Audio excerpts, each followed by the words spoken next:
I'm standing in front of a locked gate with two sheriff's deputies watching, and Brenda Whitmore, HOA president, who's called 911 on me 3 times this week, is screaming that I'm trespassing on her community's private road.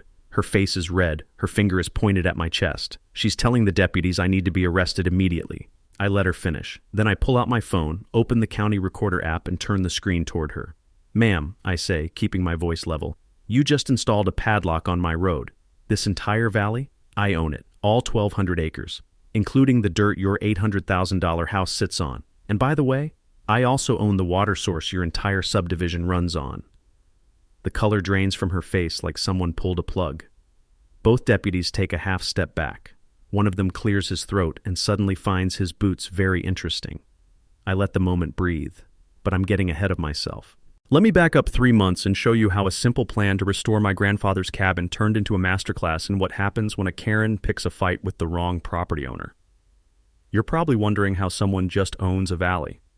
Well, it starts with my grandfather, a handshake deal that went bad, and an HOA president who really should have done a title search before installing that gate. My grandfather, everyone called him Pop, homesteaded this valley in 1952. 1,200 acres of Colorado mountain pine, a spring-fed creek, and silence so deep you could hear your own heartbeat. He filed his claim with the federal government, built a cabin with his own hands, and raised my mom there. No electricity until 1973, no phone line until 86. Just Pop, the mountains, and a work ethic that would make a mule look lazy. I spent every summer there from age 6 to 18. Pop taught me to fish that creek, identify animal tracks, and stack firewood so tight a chipmunk couldn't squeeze through. The cabin smelled like pine sap and coffee. The porch faced east, so you could watch the sunrise turn the valley gold. It was the closest thing to magic I've ever known. Then 1989 happened. Pop was 73, needed money for medical bills, and a developer named Robert Castellano came knocking. Castellano wanted to build homes. Pop didn't want a subdivision in his valley, but he was practical. They made a deal. Pop would sell 45 acres, just the flat meadow land at the lower end of the valley. Castellano could build his houses there, but Pop had conditions. "You can have that meadow," Pop told him, "but the road stays mine. The spring stays mine, and you leave the upper valley alone." Castellano agreed. They signed papers. The deal was clean. By 1994, 6 homes sat on that meadow. Nice families. Pop got along with everyone. He'd wave when they drove past his gate, sometimes share venison during hunting season. It worked. Then 2010 hit. Pop died. Heart attack, quick and clean, the way he'd have wanted. I inherited everything. The cabin, the land, all 1,200 acres minus those 45 he'd sold. But I was deep in my tech career in Seattle, building cybersecurity systems, pulling 80-hour weeks. The cabin sat empty. I paid property taxes every year, but I didn't visit. 15 years went by like that. 15 years of letting Pop's legacy gather dust. This year, 2025, I burned out. Staring at code until 2 a.m., living on energy drinks and imposter syndrome, I realized I was 30 miles deep into a life I didn't recognize. I needed out. That's when I remembered the cabin. I could work remotely, restore the place, breathe air that didn't taste like recycling. So I called the county in April to ask about building permits for repairs. The clerk was friendly. "Oh, you mean that old place up in Pine Ridge Estates?" I paused. "Pine Ridge what now?"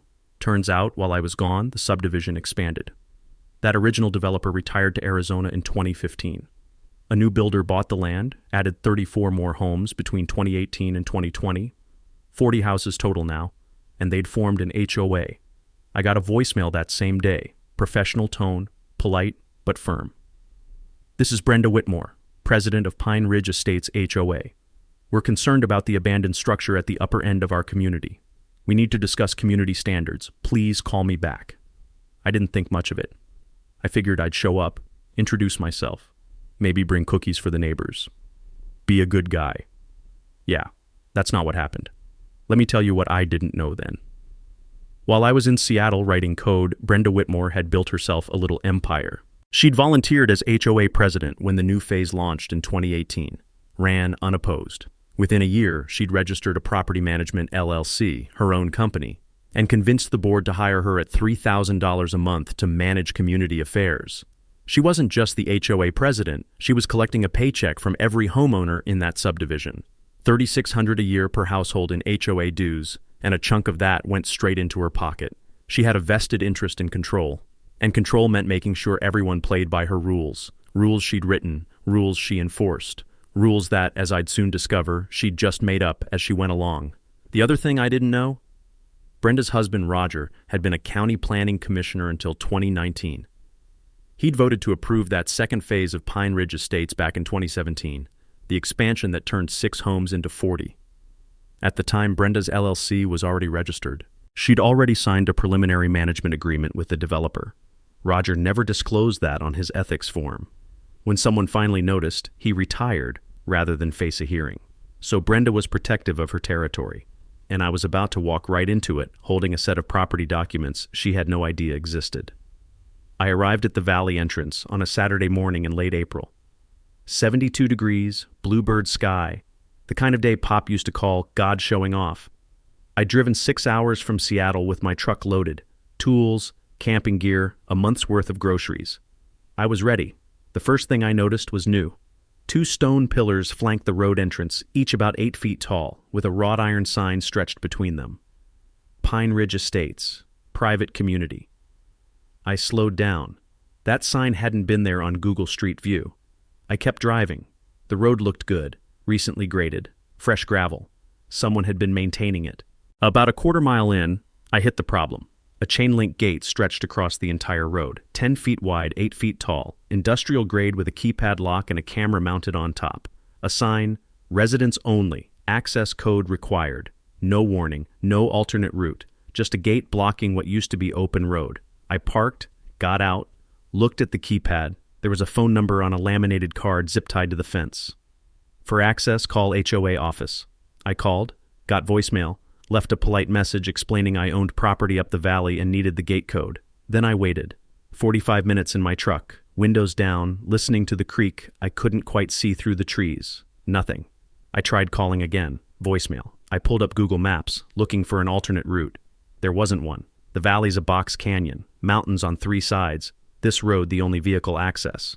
I could hike around the gate, but my truck wasn't getting through. I grabbed my backpack, locked the truck, and started walking around the gate. I got maybe 200 yards when I heard the engine. A black SUV came roaring up the road from inside the subdivision, spraying gravel. It skidded to a stop. The driver's door flew open. Out stepped a woman in her late 50s. Blonde highlights, white capris, tennis shoes that had never seen a trail. She was already holding up her phone, recording. "Sir," she said, voice sharp as a box cutter, "you are trespassing on private property. I've called the sheriff." That was my introduction to Brenda Whitmore. I tried explaining. "Ma'am, I own the cabin about 2 miles up this road. I've been trying to call the HOA office for the gate code." She cut me off. "There are no legal residences above the subdivision. That structure was condemned by the county." I blinked. Condemned? By who? "This is a gated community. You need to leave immediately or you'll be arrested for trespassing." Her phone was still recording. I stayed calm. Years of dealing with hostile IT managers had taught me to never escalate when someone's recording you. "I have documentation that I own property here. I'm happy to wait for the sheriff and sort this out." She didn't lower the phone. 20 minutes later, Deputy Jackson Hayes arrived. Young guy, maybe mid-30s, knew enough that his uniform still had crisp creases. He took statements from both of us. I showed him everything I had on my phone, photos of the cabin from my last visit in 2010, a letter from my grandfather's estate attorney, property tax records showing continuous payment. Brenda showed him nothing but her recording and a lot of attitude. Deputy Hayes looked at my documents, looked at Brenda, looked back at me.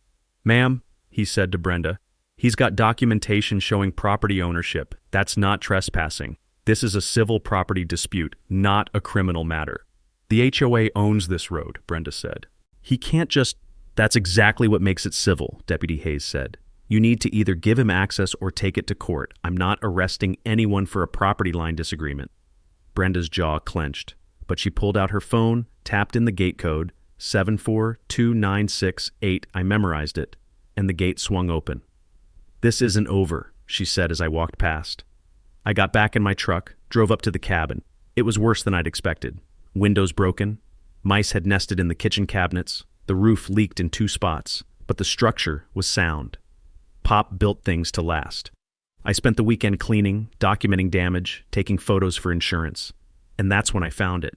In the closet, behind a false panel Pop had installed, there was a small fireproof safe. The combination was my birth year. Inside, everything I needed. The safe contained a stack of documents in a manila folder, each one in a plastic sleeve. On top, a post-it note in Pop's handwriting. Mark, if anyone gives you trouble about the road, this box has everything you need. Love, Pop. I photographed every page and uploaded them to 3 different cloud storage services. Cybersecurity paranoia pays off. Here's what I found. First, the original 1952 land patent. Federal government to James Holloway. 1,200 acres, clear title, fee, simple, absolute. That's fancy lawyer talk for you own it, period, no strings attached. Second, survey maps from 1989 showing the exact boundaries of the 45 acres Pop sold to Castellano. I pulled out my phone, overlaid them on Google Maps. The subdivision sat entirely within that 45-acre parcel. Everything else, the upper valley, the road, the spring, still belonged to Pop's estate, which meant it belonged to me.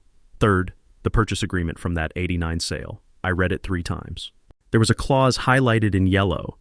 Buyer acknowledges seller retains ownership and control of all access roads, trails, and infrastructure outside platted lots. Access rights granted via easement subject to annual maintenance fee of $1,000, escalating 3% annually, payable to seller by January 15th each year. I did the math. From 2010, when Pop died, to 2025, that's 15 years of unpaid fees. At 3% compound escalation, the developer owed Pop's estate roughly $47,000, and the agreement said if fees went unpaid for more than 1 year, the easement terminated. The developer had defaulted. The HOA had no easement. They'd been using my road without permission for 15 years. Fourth, a water rights certificate from 1968.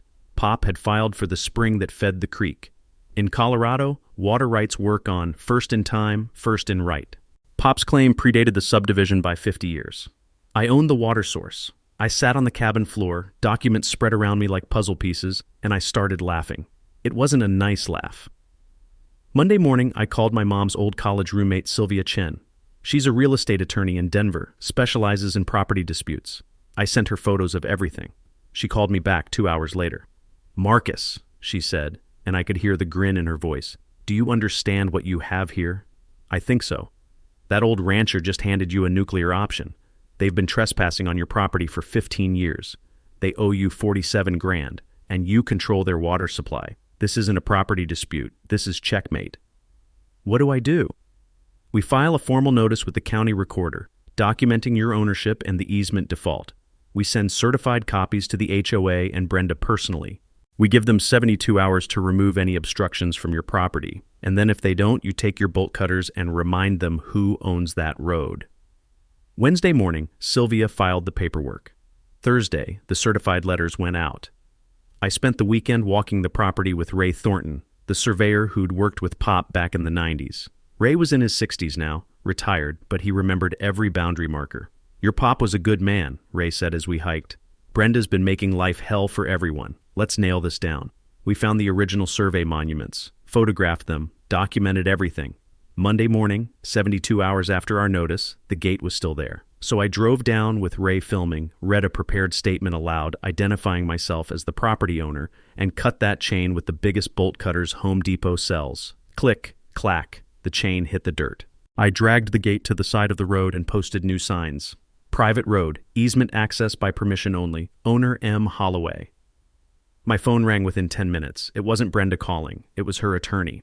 Mitchell Barnes, semi-retired guy who usually does wills and trusts in way over his head. Mr. Holloway, I represent the Pine Ridge Estates Homeowners Association. You've destroyed HOA property, and we're filing an emergency restraining order. You'll be served tomorrow.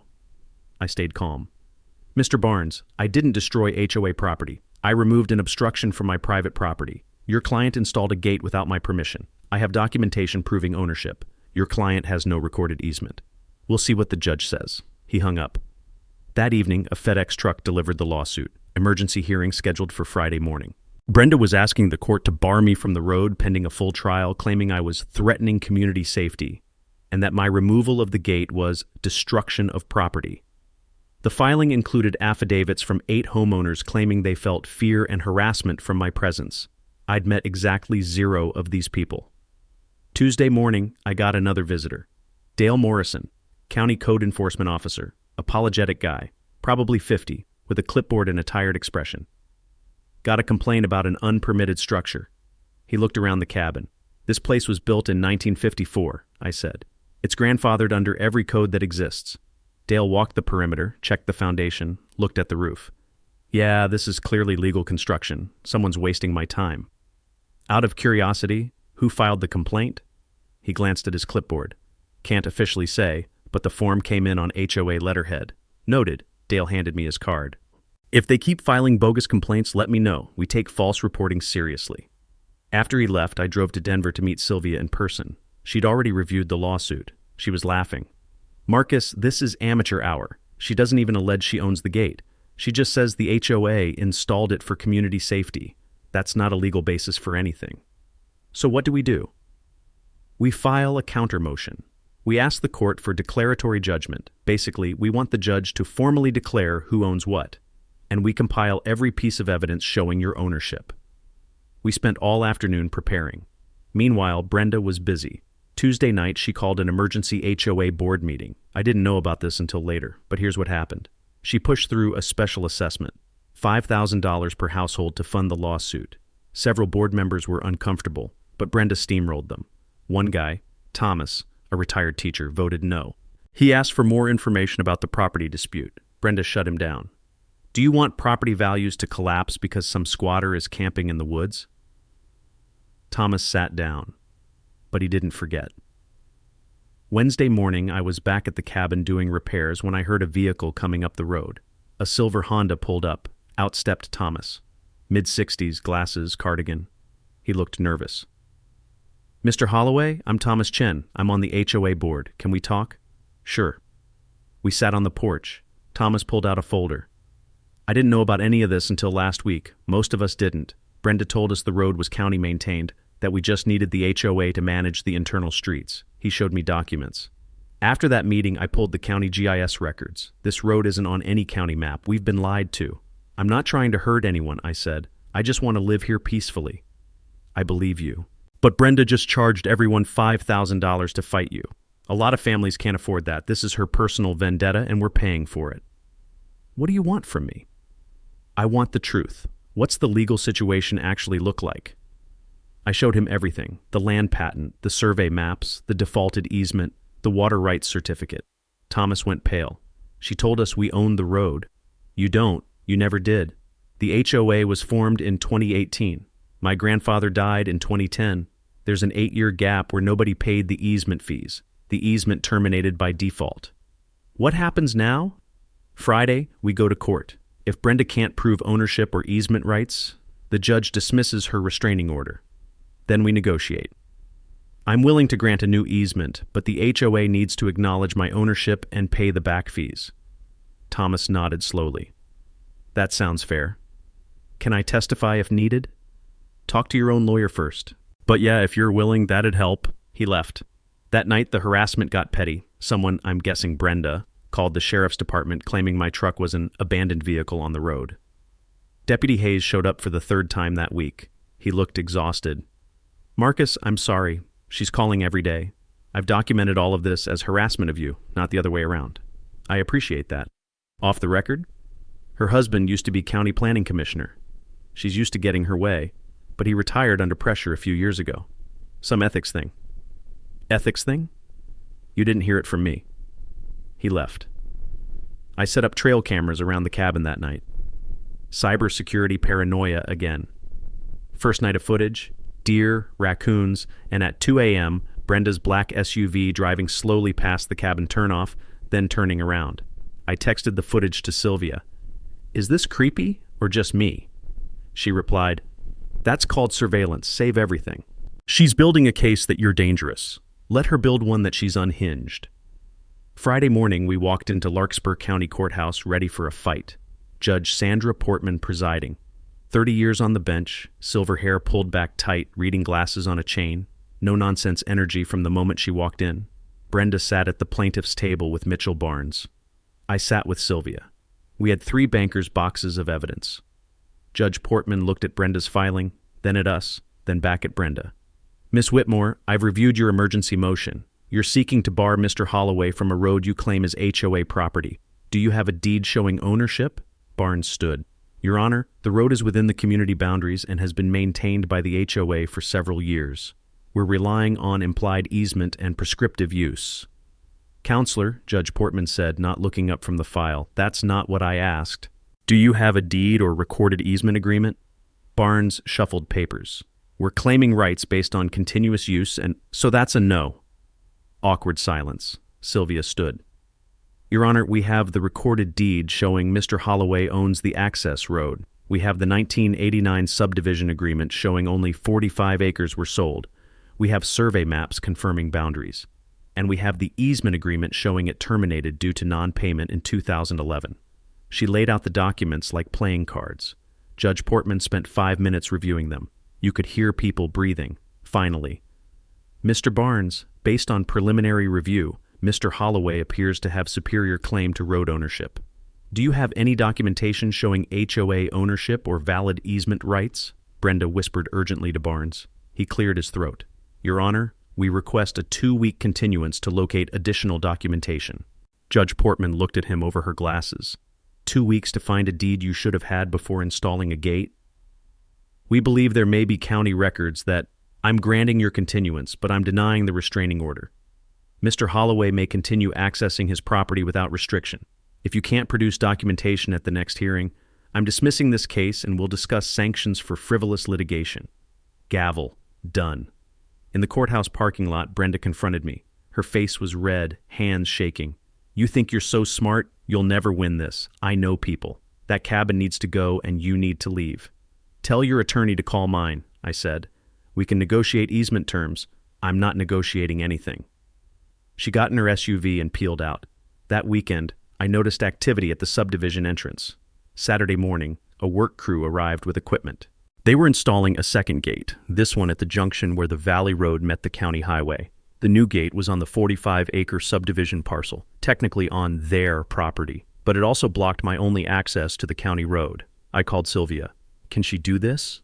That's more complicated. If the gate is on subdivision property and she's blocking through access, it depends whether your easement explicitly includes access to the highway.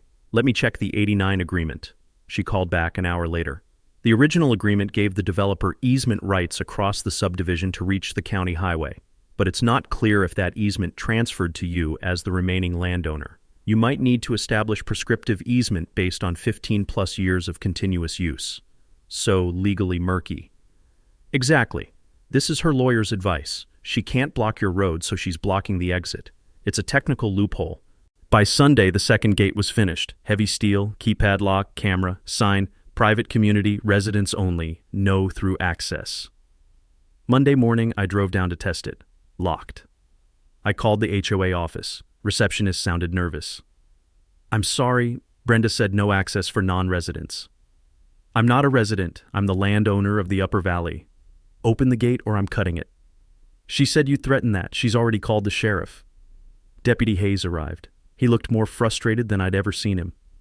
Marcus, do you have documented easement across their property to reach the highway? I've been using this road my entire life. My grandfather built it. But does it cross their recorded 45 acres? It's all one continuous road.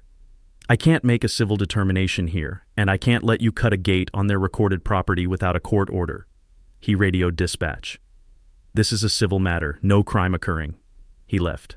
I sat in my truck, stuck for the first time. Tuesday morning, I woke to the sound of heavy machinery. I hiked down to investigate. A construction crew was digging a trench across the road, right at the edge of the subdivision property line. 6 feet deep, 10 feet wide, completely impassable. The foreman saw me. HOA hired us for emergency drainage work. Where's your permit? Lady said it was emergency. Permit's coming. I photographed everything, called Sylvia, called Dale Morrison. Dale arrived within an hour. He was pissed. They don't have a permit. Road work requires 72-hour notice and county approval. I'm issuing a stop work order right now. He handed the foreman a citation. Fill that trench back in or your company gets fined. But the damage was done. The road was impassable until they repaired it. I sat on a boulder looking at that trench and something Pop used to say came back to me. When someone tries to take your water, son, you've got him by the throat. And that's when I remembered. The spring. I hiked back up to the cabin and pulled out Pop's water rights certificate, 1968, senior priority status. In Colorado, water law is simple. First in time, first in right. Pop claimed that spring 50 years before the subdivision existed. I walked up to the spring house, a stone structure Pop built in the 60s to protect the source. Crystal clear water bubbling up from underground, flowing into a pipe that ran downhill. I followed the pipe. It fed directly into a holding tank at the edge of the subdivision.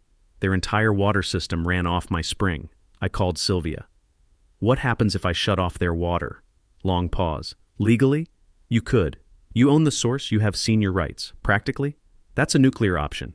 Every resident would turn against you. You'd be the villain, and it'd drag out in court for years. I don't want to shut it off. I want them to know I could. That's called leverage. Use it carefully. Wednesday, I got a call from a number I didn't recognize. Mr. Holloway? This is Teresa Ruiz. I'm a freelance journalist covering land use issues in Colorado. I saw your story on Reddit.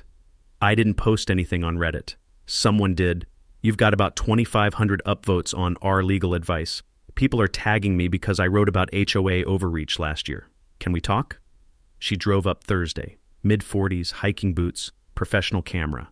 We spent 3 hours going through everything. The documents, the timeline, the gates, the trench. She photographed the property, the survey maps, the water system. This is bigger than your personal dispute, she said. HOAs across Colorado are claiming authority over access roads they don't own. It's blocking historic trails, cutting off public land access, creating private fiefdoms. Your story illustrates the problem perfectly. What do you need from me? Full transparency. Documents, timeline, your side of the story. And I need to contact Brenda for comment. Fair warning, this will escalate things. At this point, sunlight is my best disinfectant. Teresa spent Friday interviewing people. Thomas talked to her. 2 other homeowners talked. They were angry about the $5,000 assessment, angry about being lied to about property ownership. Teresa also pulled public records on Roger Whitmore. Here's what she found. Roger voted to approve Pine Ridge Estates Phase 2 in 2017 while serving on the Planning Commission. His disclosure form listed no conflicts of interest, but Brenda's LLC was already registered in 2016. She'd already signed a preliminary property management agreement with the developer. That's textbook conflict of interest. When the County Ethics Board started investigating in 2019, Roger retired rather than face a hearing. Teresa's article published Friday afternoon. Mountain Land Weekly, online edition. Title: HOA President Blocks Landowner from His Own Property While Profiting from Management Fees. Detailed breakdown of the ownership dispute, photos of the documents, survey maps, county records, a sidebar comparing HOA claims versus recorded deeds. The viral moment was a side-by-side image. Left side, Brenda's letter claiming HOA owns access road. Right side, county recorder screenshot showing Marcus Holloway as owner. Caption: one of these is recorded public record. The other is creative writing. 8,000 shares in 24 hours. Local Denver news stations called for interviews. Comments section exploded. This is why HOAs are tyranny. That Karen messed with the wrong guy. Someone check if she's related to my HOA president because this sounds identical. Friday evening I got an email from Sandra, the HOA vice president. Subject line: request for meeting. The email was brief. Mr. Holloway, several board members were unaware of the full situation regarding property ownership. We would like to request a meeting with you and Ms. Chen to discuss potential resolution. Brenda will not be present. Please advise your availability. CC'd to 5 other board members, 6 of 7 total, everyone except Brenda. Saturday morning, I met with the board at Thomas's house. 6 members present. Thomas, Sandra, and 4 others I'd never met. Everyone looked tired. Sandra spoke first. Mr. Holloway, we owe you an apology. Most of us didn't know Brenda had a financial stake in this. We thought we were protecting property values. She told us the road was county maintained and you were trying to claim it illegally. Thomas added, none of us knew about the water rights, or the original easement agreement, or that your grandfather only sold 45 acres. I looked around the room. These were normal people. Retirees, families, folks who just wanted to live in the mountains. They weren't the enemy. Brenda was. Can you walk us through the actual legal situation? Sandra asked. Sylvia, on speakerphone, explained everything. The 1,200-acre land patent, the limited 45-acre sale, the easement that defaulted in 2011, the water rights that predated everything, the HOA's complete lack of legal claim to the road. You could watch their faces fall as she talked. What would a reasonable solution look like? Sandra asked. I'd thought about this. I want to restore my grandfather's cabin and live here peacefully. I don't want to hurt your property values or your quality of life. I'm willing to grant a formal easement for road access, but the HOA needs to acknowledge my ownership, pay the back fees, and we need a maintenance agreement that's fair to everyone. The back fees are $47,000. Spread over 10 years, that's $4,700 a year. Split among 40 households, that's $118 per household per year. Less than $10 a month. Thomas did the math on his phone. That's less than we pay Brenda's management company per month. Exactly. Sandra looked around the table. Can we make this happen? One of the other board members, a woman named Patricia, said, we'd need membership approval to negotiate, and we'd need to remove Brenda from the process. She's not going to go quietly, someone else said. No, Thomas agreed, but we have the votes. 6 of 7 board members want resolution. And after that article, I think the membership will support us. Sunday, the board called an emergency membership meeting for Tuesday night. Brenda got wind of it and sent an email blast to all residents. She claimed the board was caving to outsider pressure and that I was trying to steal our roads and water. She warned property values would collapse and called for a vote of no confidence in the current board. The community split. Maybe 12 to 15 households sided with Brenda, her friends, people who'd bought into her narrative. But most residents just wanted the fighting to stop. They were tired of assessments and lawsuits and drama. Monday morning, Brenda made her fatal mistake. Desperate, she filed a new lawsuit claiming I was operating an illegal commercial venture. Working remotely from the cabin meant home business meant zoning violation. She also filed a complaint with the county alleging I was running an unlicensed Airbnb. Complete fabrication. I wasn't renting anything. But here's the thing. In her filing, she included photographs. Photos of my truck, my cabin, my property, photos she'd taken while trespassing. She'd just admitted to criminal trespass in a court document. Sylvia spotted it immediately. She's done. We can file criminal charges and use her own evidence. Monday afternoon, Sylvia filed our motion for declaratory judgment in district court. We asked the judge to formally declare, 1. Marcus owns 1,155 acres including the road. 2. The HOA has no easement due to default. 3. Marcus has the right to grant or deny access at his discretion. 4. The HOA owes $47,000 in back fees. We also filed a criminal trespass complaint against Brenda, citing her own photographs as evidence. Hand-delivered copies to Brenda, the HOA board, and the local newspaper. Tuesday evening, the HOA meeting. 7 p.m. at the clubhouse. 34 of 40 households represented. Huge turnout. Brenda tried to take control. Sandra cut her off. Brenda, you're removed as meeting chair due to conflict of interest. You can't do that. I'm president. We're invoking HOA Bylaws Section 8.3. The board can suspend an officer for fiduciary breach pending investigation. Thomas banged the gavel. Meeting proceeds without Brenda as chair. She may stay as a resident, but she doesn't run this meeting. Brenda sat down, furious. The board presented facts, survey maps, timeline, legal analysis. Thomas explained, we've been funding a lawsuit to defend property the HOA never owned. We've spent $67,000 in legal fees so far. Gasps around the room. $67,000 from our reserves and your special assessments. For this, I was invited to speak. I kept it simple. Explained my offer, permanent easement in exchange for acknowledgement of ownership, back fees over 10 years, and joint maintenance. Alternative, I revoke all access. You sue for easement by necessity. We fight in court for 3 to 5 years. Cost you hundreds of thousands in legal fees. Maybe you win, maybe you don't. But it'll be expensive and ugly. Someone asked, what about the water? Water access is included in the easement. I'm not cutting anyone off. I just want to live here. Relief rippled through the room. Motion. Authorize board to negotiate settlement with Marcus Holloway per proposed terms. Vote 29 in favor, 4 against, 1 abstention. Brenda and Roger voted against. Brenda stood up, shouting, This is insane! He's blackmailing you! I'm not letting this stand! Sandra, calm. Brenda, you're outvoted. The membership has spoken. Brenda stormed out. You'll all regret this. Settlement negotiations took a week. Sylvia and a competent HOA attorney drafted the agreement. Terms. Marcus grants perpetual easement to HOA residents for road access. HOA pays $47,000 in back fees over 10 years, starting June 1st. Road maintenance split 60-40 HOA to Marcus. Marcus retains right to grant guest access codes. All gates removed except optional gate at Marcus's cabin entrance.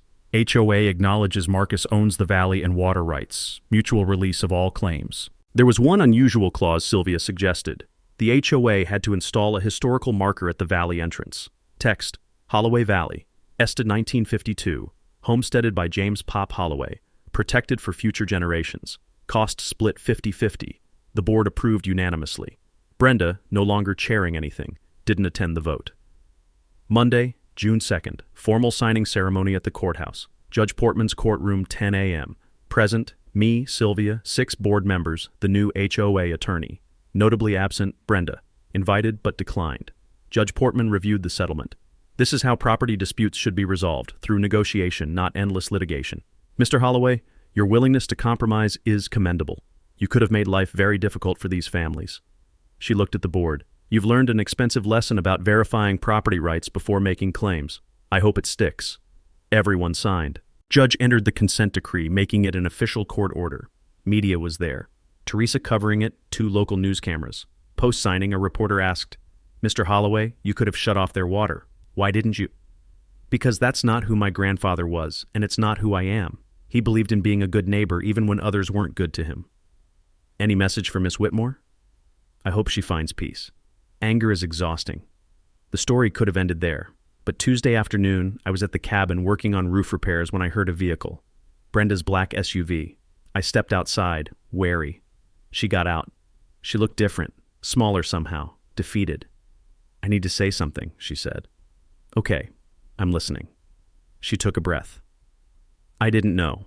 When I became HOA president, the developer told me the road was ours. I believed it. Then when you showed up with documents, I looked like an idiot. I told everyone I was protecting them. You could have just talked to me. I know that now. But I needed to be right. I've spent my whole life being the person who fixes things, who's in charge. Roger lost his position on the commission over that ethics thing. Being HOA president was my thing, you know, my identity. I could see it clearly now. Not evil, just proud, scared of losing status. I'm sorry, she said. For the cops, the gates, all of it. I know sorry doesn't fix it. No, but it's a start. What are you going to do now? We're selling the house, moving to Utah, closer to our daughter. Roger needs a fresh start. So do I. I hope it works out. She paused. For what it's worth, your grandfather would be proud, not of the fighting, but of how you ended it.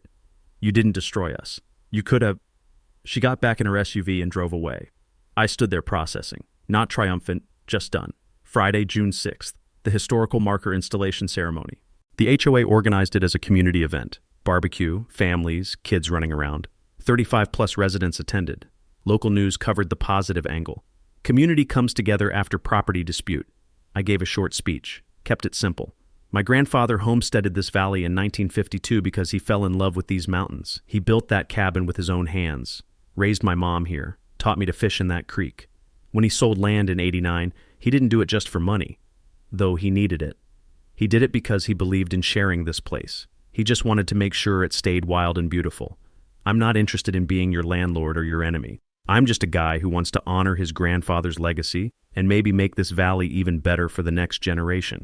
So here's what I'm proposing. I announced 3 initiatives. First, conservation easement. I'm placing 800 acres, the upper valley, away from the subdivision under permanent conservation easement with Colorado Open Lands. I retain ownership, but the land can never be subdivided or developed. Protected wildlife corridor, preserved habitat, forever. Second, public hiking trail, 3.2 miles from the subdivision to the mountain ridge, non-motorized, foot traffic only. Open to HOA residents and the general public via permit system. The trail crosses my property but uses an existing path Pop created. Third, the Pop Holloway Memorial Scholarship, $5,000 annually for a Larkspur County graduating senior. Essay topic, conservation and property stewardship. I'm funding the first 5 years personally, then hoping for community donations. The crowd was silent, then applause. Thomas approached afterward. You didn't have to do any of this. Pop used to say the land doesn't belong to us. We just borrow it from our grandkids. I'm making sure they can borrow it too. The following week, media coverage exploded. Teresa's follow-up article, From Property War to Conservation Win. Denver Post picked it up. How one man turned an HOA dispute into a community asset. Regional outdoor groups praised the conservation easement. Colorado Open Lands issued a statement thanking me. The story got shared 50,000 times on social media. Comments, this is how you win. He could have crushed them and chose to build instead. Forget revenge. This guy created a legacy. 3 other Colorado landowners contacted me through Teresa.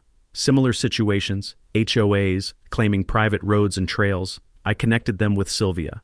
A small movement started. Verify before you buy, HOA property rights checklist. State legislators took notice. By late June, there was talk of a bill requiring HOAs to disclose property boundaries and easement status to homebuyers. One afternoon, Sandra's grandson Tyler, maybe 8 years old, came up to the cabin with his grandma. "Mr. Holloway, can I see the spring house? I'm doing a school project on local history." "Absolutely. Want me to show you how Pop built it?" His face lit up. "Really? That's so cool." We walked up together, me telling stories about Pop mixing concrete by hand, laying stones, engineering the outflow. Tyler took notes in a little notebook. Sandra smiled. "6 months ago, if you told me we'd be taking family history tours on your property, I'd have said you were crazy. Pop always said the best revenge is building something that outlasts your enemies. Brenda's not your enemy anymore. No, she's just someone who made mistakes, like all of us." We stood at the spring house, watching clear water bubble up from the earth, the same water Pop had claimed 57 years ago, the same water that would flow long after all of us were gone. Tyler asked, "Why'd your grandfather protect this place?" "Because some things are bigger than ownership. Some things you're supposed to take care of, not just take key." Late June evening on the cabin porch, sun setting over the ridge, turning the valley gold. My phone buzzed. Email from the first scholarship recipient, Jasmine, high school senior, wants to study environmental science. Her essay mentioned Pop's story, talked about stewardship and conservation legacy. I read it twice, eyes blurring. Pop would have loved her, would have loved knowing his valley inspired someone to protect other places. I thought about Brenda's last words. Your grandfather would be proud. Maybe, not of the fighting, not of the lawsuits or the gates or the conflict, but of this, the protected land, the scholarship, the community that came together after almost being torn apart, the legacy that kept building. I opened a beer, one of Pop's favorites, a local Colorado brew, and toasted the empty chair next to me. "We did it, Pop. Your valley's safe, forever." The conservation easement paperwork finalized on July 15th. I met with the director of Colorado Open Lands at the Spring House. She was in her 50s, gray hair in a braid, boots worn from years of trail work. "This is exactly the kind of private conservation we need," she said, reviewing the boundaries on her tablet. 800 acres of contiguous habitat protecting a wildlife corridor between 2 wilderness areas. You're setting an example. Pop was doing conservation before it had a fancy name. He just called it taking care of the land. The easement allows one single-family dwelling, your cabin, agricultural use, forestry, and recreation. No subdivision, no commercial development, no mining. Even after you're gone, even if this property changes hands, these protections stay forever. Forever, that word hit different now. Pop's cabin would stand, the valley would remain wild. The spring would keep flowing. Long after I was dust, long after everyone in that subdivision was gone, this place would still be here, protected by paperwork and principle. "There's one more thing," I said. "I want to establish public access days, maybe 4 times a year, guided hikes for school groups or families, educational stuff. Teach kids about conservation, water rights, why protecting land matters." She smiled. "We can coordinate that through our volunteer program. You'd be surprised how many people want to learn." By August, the trail was nearly complete. HOA volunteers helped clear brush, install signage. The route followed game trails where possible, minimizing impact. Simple wooden markers every quarter mile. Ray came up to survey the final route, certify it met county requirements for public access. "Your grandfather would get a kick out of this," Ray said as we walked. "He spent years keeping people out, and here you are inviting them in." Different times, Pop needed solitude, but the world needs wild places now more than people need private kingdoms. The trail opening was scheduled for September 20th. Local hiking clubs already expressing interest. The county tourism board wanted to feature it on their website. "First legal public access to this ridge in 40 years" became the tagline. Property values in Pine Ridge estates increased 8% between June and September. Realtors started marketing homes as adjacent to 800-acre conservation area with trail access. The irony wasn't lost on anyone. Brenda had fought to protect property values by keeping me out. The thing that actually increased values? Letting the valley be protected and shared. Sandra emailed me the market analysis with a note. Turns out protecting the valley was good for everyone. Who knew? I printed the article, hung it in the cabin with a caption, "Brenda was right about property values, she just didn't know how." July bled into August. I settled into a rhythm at the cabin. Remote work in the mornings, cybersecurity consulting, teaching companies how to not get hacked. Afternoons hiking, fixing up the property, learning to live at Pop's pace instead of Seattle's. Thomas stopped by weekly to help with repairs. Genuine friendship forming. We rebuilt the porch railing together, replaced rotted deck boards, rehung the door that had been sticking since 2008. Deputy Hayes came by off duty one Saturday. "Just wanted to see how you're doing, and yeah, okay, I heard the fishing's good here." I took him up to the creek. We caught 4 rainbow trout, threw them all back. He told stories about growing up in rural Montana, why he became a cop, how refreshing it was to see a dispute end in handshakes instead of handcuffs. "You handled that whole thing right," he said. "A lot of guys would have gone scorched earth. You built a bridge instead." Pop used to say you can't live in a place you've burned down. The scholarship fund grew beyond my initial investment. Local businesses chipped in matching donations. By mid-August, the first year's fund hit $12,000. The school district superintendent called personally. "Mr. Holloway, this is remarkable. Most scholarships are $200, maybe $500. $5,000 is life-changing for these kids. Pop never got to go to college. Now he's sending kids there. That's the win." September 20th arrived, trail opening day, ribbon-cutting ceremony at the valley entrance, under the historical marker. 100+ people showed up. HOA residents, hikers, county commissioners, school district reps, Colorado Open Land staff, reporters. I gave the first family their trail map. Dad, mom, 2 kids maybe 6 and 9. The father shook my hand. "My family's lived in this county 30 years. We've never had legal access to this ridge. This means everything. Enjoy it. Respect it. Bring your grandkids someday." I watched them head up the trail, kids racing ahead, parents laughing. That image, that moment, felt more like victory than anything that happened in a courtroom. Thomas approached with a group of residents. "We wanted to say thank you for not making us the villains in your story." "You were never the villains. You were just people who got bad information from someone who needed to be right more than she needed to be truthful." Sandra added, "The board voted last week. We're putting the first 5 years of scholarship matching funds in the HOA budget. $250 per household, voluntary opt-in. We got 38 of 40 households participating. I did the math. 38 times 250 times 5 years. $47,500. The exact amount they owed me in back easement fees, coming back as scholarship funding. That's full circle," I said. "That's community," Sandra replied. Late September, first scholarship essays came in. 53 applications. Kids writing about conservation, stewardship, what it means to protect something for people you'll never meet. I read every single one. Cried reading about half of them. Jasmine's essay stood out. She wrote about growing up poor in Larkspur County, watching wealthy people buy up land and gate it off, feeling like the mountains were being stolen from people like her. Then she wrote about Pop's story, about a man who shared his land even when he didn't have to, about a grandson who could have taken revenge but chose legacy instead. Mr. Holloway showed me that property ownership isn't about keeping people out. It's about protecting something so valuable that you invite people in to appreciate it. That's the kind of environmental scientist I want to be. The scholarship ceremony was October 3rd, high school auditorium. I presented Jasmine with the check, $5,000 plus the community matching funds, $7,500 total. She hugged me, crying. Her mom hugged me, crying. I barely held it together.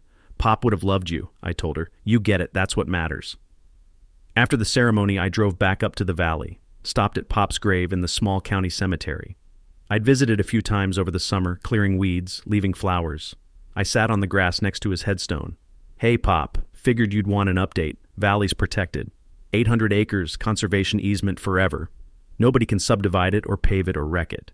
Your spring's still flowing. The cabin's solid. Fixed the roof, replaced the boards you always meant to get around to. Started a scholarship in your name. First kid just got $7,500 to study environmental science. She's brilliant. You'd like her." The HOA situation worked out. We negotiated. They're good people now that Brenda's gone. Trails open. Families are using it. Kids are learning why places like this matter. I think you'd be proud. Not of the fighting. I know you hated conflict, but of how it ended. We built something, Pop. Something that'll outlast both of us. Wind moved through the pines. Sounded almost like an answer. I drove back to the cabin as the sun set, painting the valley in gold and purple. Home, finally. October, 6 months after that first locked gate. I'm sitting on the cabin porch with morning coffee, watching mist rise off the creek. My phone buzzes. Email from Teresa. She's forwarding a letter that came to her office, addressed to me. It's from Brenda, postmarked Utah. Short note, saw the news about the scholarship. That's a good thing you're doing. I'm sorry I made it harder than it needed to be. I hope the Valley treats you well. B. I don't respond, but I keep the letter, not for forgiveness. Just closure. If you're dealing with an HOA, a Karen neighbor, or anyone who thinks their authority trumps your rights, here's what I learned. First, document everything. Every email, every conversation, every threat. Obsessively. Second, know what you actually own. Get a survey. Get a title report. Don't assume anything. Third, find good people. Sylvia, Ray, Deputy Hayes, Thomas. I couldn't have done this without them. Fourth, play the long game. Brenda won some battles, but she lost the war because she fought with anger instead of strategy. And finally, when you win, build something.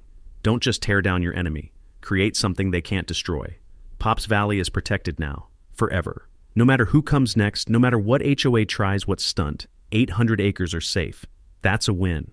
If this story resonated with you, share it. Someone in your life needs to hear that they don't have to roll over when authority overreaches. And if you've got your own property war story, or if you're in the middle of one, drop a comment. Let's build a community of people who know their rights and aren't afraid to use them. Thanks for listening. Now go check your property deed, trust me.